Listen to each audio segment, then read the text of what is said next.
Welcome to SVG-TV News for Thursday, November 6th, 2014. I am Jennifer Richardson with the details. The Ministry of Education will tomorrow commence payment of $500 to students who obtained passes in the 2014 external examinations. The students who will receive the money must have passed 5 CSEC subjects, including English language and mathematics, 2 GCE A-levels or K passes, plus communication studies or Caribbean studies or GCE general paper. Payments will commence tomorrow at the SVG Community College Villa campus. Students are asked to bring along a valid form of identification or make the necessary arrangements for someone to collect on their behalf. That person must bring along a signed letter from the beneficiary, a valid form of identification of the beneficiary, and the persons authorized to collect the money. The ministry says payments will continue at the Ministry of Education on Monday, November 10th until November 21st.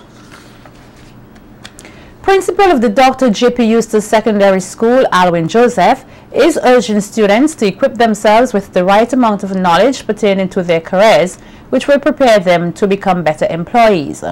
Speaking at the school's career fair earlier today, Joseph says the fair is a good avenue for the students to gain knowledge on prospective careers. That if persons know what is actually involved in these various careers, that they would show a better appreciation to the persons who are involved. Of course, there's always room for improvement. And this is what we want our school to be involved in. We want our school to be involved in preparing students, not just to fit into the status quo, but we want our students to be well prepared to make things better, to be a better nurse, to be a better police, to be a better journalist, to be a better principal. We want our students to be well prepared, and we hope that from today's activity, from this fair, that student will have an in-depth knowledge as to what these careers involve. Joseph reminds the student body that it requires hard work to get to whatever they want to achieve in life. It's a common saying, if your aim is nothing, you will certainly achieve it. Realize that it takes some kind of effort in order to get to that juncture. And I hope that at the end of the day, that all of you who would have had discussions with the various personnel here from the different departments would have clearly in your mind, I have to work hard on my English because I want to be a journalist, or I have to work hard perhaps on your integrity because you want to be involved in a particular career. Assistant Superintendent of Police Jonathan Nichols encourages students to keep studying hard and to stay out of trouble. Nichols says though the school has been receiving some negative attention due to a recent incident, the students at the J.P. Eustace Memorial School should not feel that they are not good enough to be on par with other schools. He reminded the students that all schools have problems, and as long as different personalities are being forced to be in the same environment, disputes are expected to arise occasionally. Your school has come into the public recognition over the last week or so for a negative event and a negative incident. But I just want to say to you that don't let this dampen your spirit. Don't let this make you feel as students that your school is worse off than any other school. All of the schools in St. Vincent and Grenadines have their challenges. All of them have their challenges. And we know that where you have different personalities, you will have certain clashes. ASP Nichols went on to urge the students to use the incident as an opportunity to re-evaluate themselves and to always be mindful of the consequences of their actions. What I want you to do is to use this incident to look into yourself, carry introspection, and ask yourself, if I personalize it, am I in any way, my actions contributing to any discipline, any the actions that I'm taking or I'm doing, would it lead to any such incident or something that would bring the school's reputation into disrepute and set me up for a negative result. Think about the consequences. And discipline doesn't just mean being rude, well, not being rude, being impolite.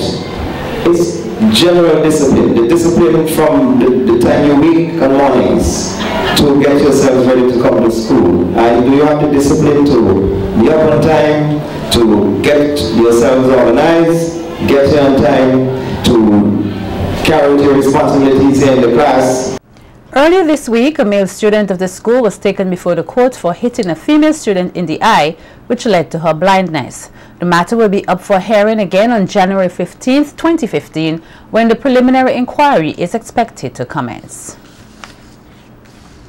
SVG can be self-sufficient, and the director of the Richmond Vale Academy is urging Vincentians to plant more local crops to decrease the number of imports into the country. Speaking to members of the media yesterday on a tour hosted by the Ministry of Tourism, Stina Herberg said there is a need to focus more on food security.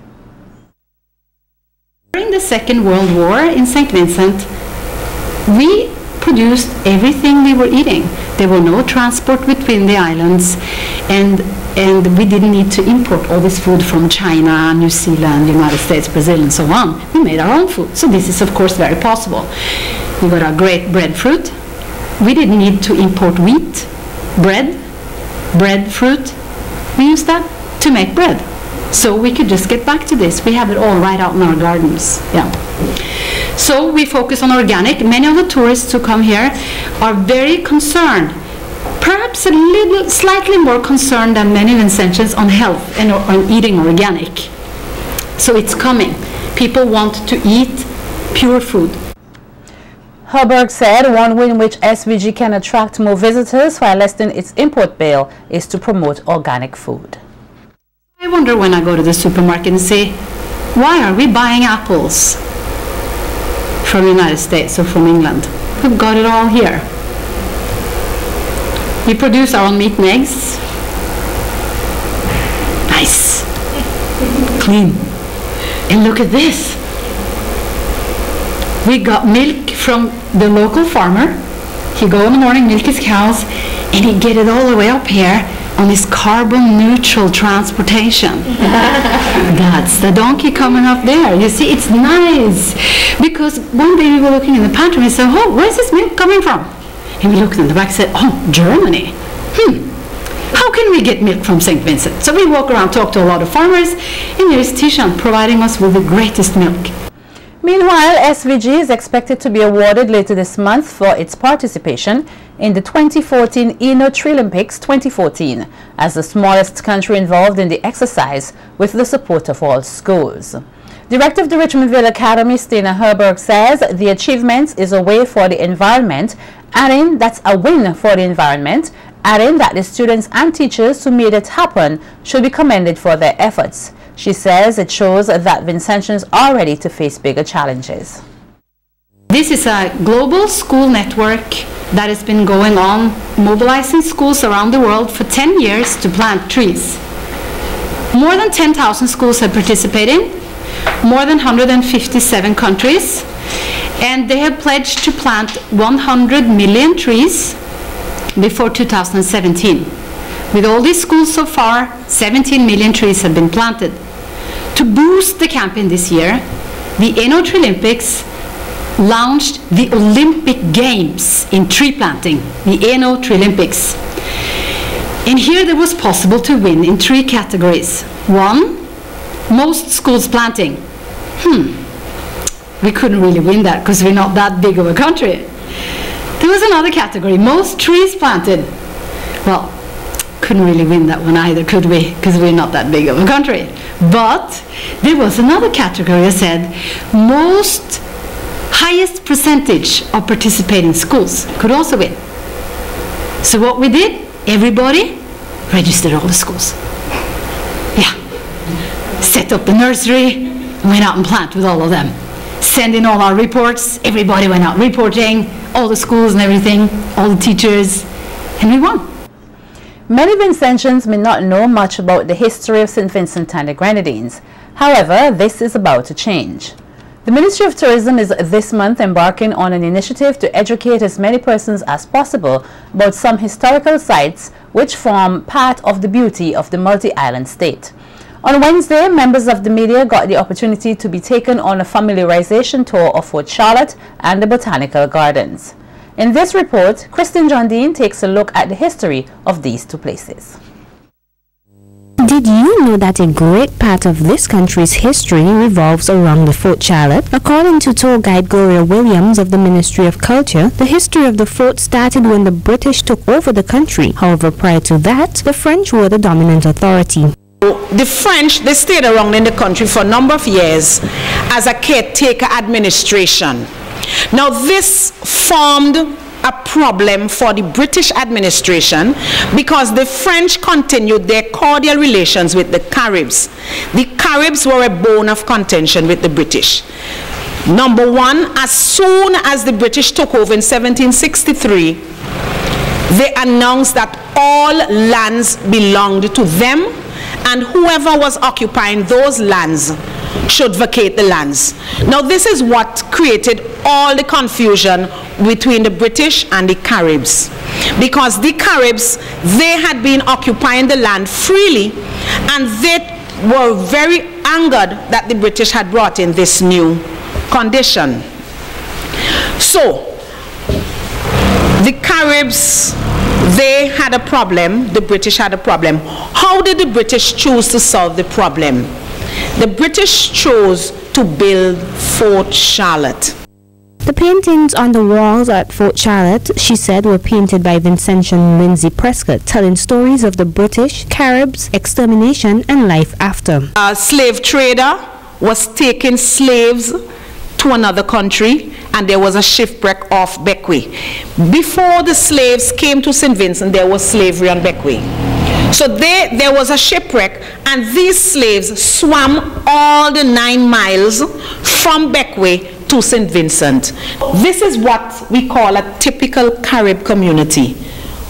By now they were mixed, but they were taking practices, customs from their ancestors. You had like the Tainos in Hispaniola and Cuba and Puerto Rico, and so you had different kinds of Arawaks. And they all had similar customs. One of the customs which they chose to perpetuate was the tying of a strip of board on the forehead and the back of the heads of the children and tightening with strips. Of course, they were put on the girls and boys, but they were left longer on the boys just some months, and this changed the look completely. After a while, we noticed that Caribs had flat foreheads. So this actually created like a mutation in the Carib population. The next stop on our tour was the Botanical Gardens, the oldest in the Western Hemisphere and home of the first breadfruit tree planted in the country. The gardens is also home of plants which hold medicinal value. But this plant right here has a very rough surface on the top side of the leaf, and it is used to exfoliate the skin. So when you're showering, you can use it and it gets rid of the dead skin. Maybe you can go and touch it and see what I'm talking about. It also could help like with rashes and stuff like that. Right here we have the pandanus, and the pandanus is from like Indochina, and it bears a very huge fruit that looks like a pineapple, but it's a false pineapple, so it's called a screw pine. And the screw pine was used whenever it dried, it separated itself into different compartments, and these were used to make shaving brushes for the British men and the soldiers. The educational drive by the Ministry of Tourism is to give Vincentians a better appreciation of their homeland and to encourage them to live it, love it, and embrace it. Kristen John Dean reporting for SVG-TV News.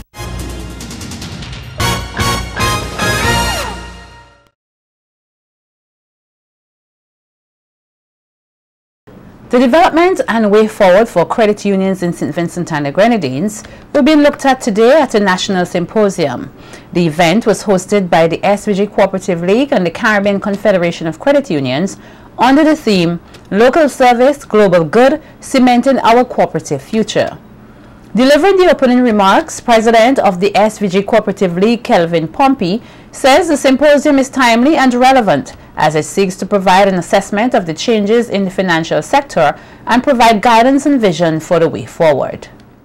Even as we meet fellow cooperators, we must be cognizant of the fact that we are but mere beneficiaries of this noble movement. It is therefore important that at this juncture, we recognize those visionaries and pioneers who have toiled and sacrificed so that we can be part of this rich legacy today. Indeed, even as a country, as we have just celebrated 35 years of independence as an independent nation, as a movement, we can identify with the struggles and obstacles that had to be overcome to achieve this independence. Indeed, there are significant parallels in the path taken by our nation and the credit union movement in our respective quest for the development of the people of St. Vincent and the Grenadines. That is why today, as we meet to chart the way forward, we want to add our voices to the increasingly loud call for reparatory justice for the peoples of our island states.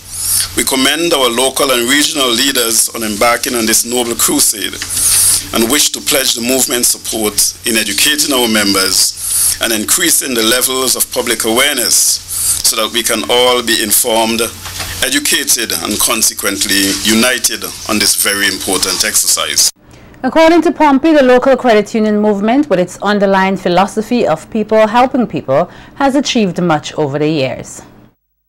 Our positive impact on individuals, families, communities, and national development are many and varied. And our unwavering commitment and dedication to improving the lives of our members cannot be overemphasized. Additionally, it is the credit union movement's partnership with the state in many areas, including health, education, housing, social development, and finance, that has resulted in this cooperative sector being referred to as the third pillar of development along with the private and public sectors. Yes, there is much to celebrate. However, even as we do, we must recognize that this movement that has done so much and with the potential to do even more is being buffeted on all sides by a wide range of complex challenges and issues that threaten to undermine and even reverse the significant gains that the movement has achieved, and consequently our ability to provide a better life and access to credit to the poor, marginalized, unserved, and underserved members of our society. Pompey further points out to members that to effectively overcome some of the issues facing the movement, there must be a new dispensation in relation to how they do business as part of the cooperative sector. New vision is needed, new mindsets and new paradigms must all be brought to the table and to the challenges. I quote Albert Einstein, where he defined insanity as doing the same thing over and over again and expecting different results. Thankfully, in the movement, we are not insane people. Today, therefore, as cooperators, it is incumbent upon us, as we share and deliberate, to identify practical and meaningful ways to take the movement forward. Chief among these should be our examination of the options available to us to collaborate, to pool and synergize our operations, thus giving life to our mantra call of cooperation among cooperatives. Meanwhile, Registrar of Cooperatives Cecil Jackson says government recognizes the importance of cooperatives in national development and that it is the policy to utilize cooperative societies as a mechanism for poverty reduction, as pointed out in the Economic and Social Development Plan 2013 to 2025. It will continue to provide the enabling environment in which cooperative societies will develop and grow. The enactment of the Cooperative Society Act No. 12 of 2012 and the Financial Services Authority Act No. 33 of 2011 are legislative instruments that provide for enhanced regulation, operation and management of the cooperative sector. The credit unions continue to impact significantly on the lives of their members throughout St. Vincent and the Grenadines in a number of areas: education, housing, agriculture and fisheries, tourism, small and micro business, among others.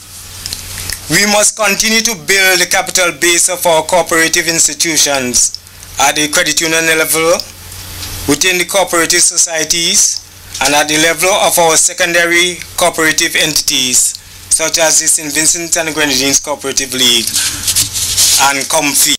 Director of the Caribbean Confederation of Credit Unions, Lennox Bowman, called on credit unions to be supportive of each other and work together to build strong leagues. Our credit union movement will continue to play a role in socio-economic development. The economic transformation that we talk about all the time is to ensure attainable and sustainable growth, higher levels of unemployment, inequality in quality jobs, poverty reduction, and improvement in human development indices. So, the contribution which we make to St. Vincent and the Grenadines remains significant. I have never heard anybody talking about any anti-cooperative movement in St. Vincent or in the Caribbean or in the world for that matter, which says that cooperatives are embraced by all. There is also no place where the spirit of cooperation is better exemplified than in the cooperative movement. So we have a lot that we have been teaching in terms of the where we go and how we do things and how we achieve. Today's symposium was facilitated by a team of cooperative experts from countries across the OECS who joined the event via video conference. Persons in the health sector should always be mindful when using chemicals. For that reason, the Ministry of Health today hosted a workshop to address the issue of calibration and maintenance of fogging machine. The workshop was geared at discussing the pros and cons of chemicals and how persons can protect themselves when they are being used. Senior Environmental Health Officer Danville Toney said to further provide a safe environment which promotes good sanitary conditions, proper health and well-being, it is important that persons are equipped with the relevant tools to carry out the job by understanding the mechanisms involved. Chemical control is a key component to integrated vector control management. While fogging has been proven to be the most effective method to control the adult mosquito, the unit has encountered numerous setbacks over the years with the fogging machines, which ultimately halted the systematic approach to fogging operation. Therefore, this training workshop, or training exercise, provides the opportunity for the staff to heighten their awareness and for further improvement in the readiness to address the mechanical problems that might develop from time to time. He added that the workshop seeks to achieve 4 main objectives, including discussing the importance of personal protective equipment. To train the staff of the insect vector control unit on the calibration method of the fogging machines. 2. To discuss the structure and functions of the fogging machine. 3. To train the staff in the maintenance and proper handling of the machines. Kelvin, a 46-year-old seaman from Clifton, Union Island, is now before the courts on a charge of unlawful and malicious wounding. Mayes was arrested and charged by the police for wounding his then common-law wife on November 1st, 2014, during a domestic dispute. Reports are that on the date in question at a shop in the area, an argument developed between the victim Natalie Bowens and Mayes, who is the father of her 2 children. The court heard that Mayes hit Bowens and inflicted a stab wound to her face with a pair of scissors. In court today, Mayes maintained his innocence to the charge. The police prosecution did not object to his bail, which was allowed in the sum of $4,500 with one surety. He was also ordered not to have any contact with the victim. The matter has been adjourned and transferred to the Clifton Magistrate Court for a trial on December 5th, 2014, before District Magistrate Zola Ellis Brown. November 5th is known as Guy Fawkes Bonfire or Fireworks Night, a tradition which started in Great Britain in 1605 and has since spread across the world. Here at home, many communities use the occasion to host bamboo blowing competitions as a means of heightening community spiritedness and keeping the tradition alive. Last evening, Jamisha Wright visited the bamboo blowing competition in the Shops area and tells us more on that activity in this report. November 5th, Guy Fawkes Night was for another year marked here with the hosting of a bamboo blowing competition for many residents of the Sharps community, which saw both young and old coming together at the Sharps playing field. One of the event's organizers, Angus Sappy Evans, told SVG-TV News that such an activity is extremely necessary in keeping the community together. And we're looking for 5 at the very best. Now we have prizes for the oldest bamboo, we have prizes for the young boys who sing, who play the ideal larger. So we have prizes for the oldest person, the oldest woman, the oldest men who have bamboo. So that's how we want to have fun. So we invite everybody who have a bamboo and want to take part in competition, they're welcome to come take part. All right, and tell us how many persons participating in this year's competition? Right now we see 11 bamboo. Last year we had 15 last year. Meanwhile, SVG-TV News also caught up with some of the participants in the competition, including the lone female competitor. Tell us your name. Joanny Roberts. Joanny Roberts. And you were last year's winner? Yes, sir. All right, tell us how you feel about tonight's going into tonight's competition. Good. Feel good. How old are you though? How old are you? 12. You're 12. And how long you been blowing bamboo, as we call it? Real long. Your name is? Shikila Age. And you're the only female in this competition tonight? Yes, please. You've done this before? Yes, please. You have? You participated in last year's competition? No, please. No. Okay, so this is your first competition? Yes, please. And tell us how you feel about tonight's competition. I feel good. And I love to bust bamboo and everything there. Tell us what's your name? Rachel Hooper. Rachel Hooper. And how old are you? 11. 11. And you're in tonight's bamboo competition? Yeah. How are you feeling? Good. I lead Bacchus. Bacchus. And how old are you? 14. And you hoping to win? Yeah. What make you think you're going to win tonight? Got my bamboo busting real hard. All right, to all the best.